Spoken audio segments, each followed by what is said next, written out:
আজকে আমাদের সঙ্গে যারা যুগপৎ আন্দোলন করেছিলেন তাদের সঙ্গে দীর্ঘ আলোচনার পরে আমরা যে সিদ্ধান্তগুলোতে একমত হতে পেরেছি সেই আসনগুলো সম্পর্কে আমি আপনাদের জানাচ্ছি এবং আমাদের যাদের জন্য আমরা নেতৃবৃন্দ যাদের জন্য আমরা এই আসনগুলোতে সমঝোতা করেছি সেই আসনগুলো সম্পর্কে আমি আপনাদেরকে জানিয়ে দিচ্ছি।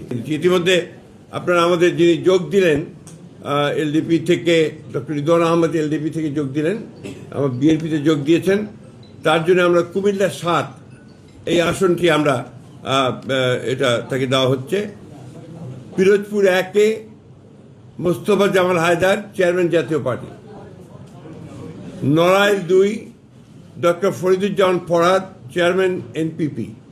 যশোর ৫ মুফতি রশিদ বিন ওয়াক্কাস, ইসলামী ঐক্য জোট।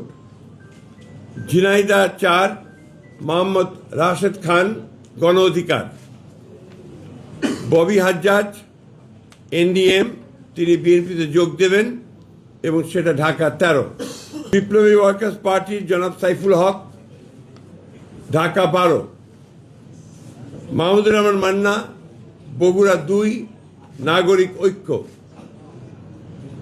নুরুল হক নূর, গণ অধিকার, পটুয়াখালী ৩।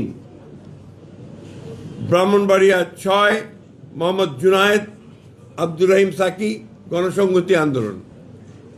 এটা আমরা ঘোষণা করলাম, এরপরেও আলোচনা চলবে। তারপরে যদি আরও কোনো সিদ্ধান্ত হয় সেই সিদ্ধান্ত আবার পরবর্তীতে আমি আপনাদেরকে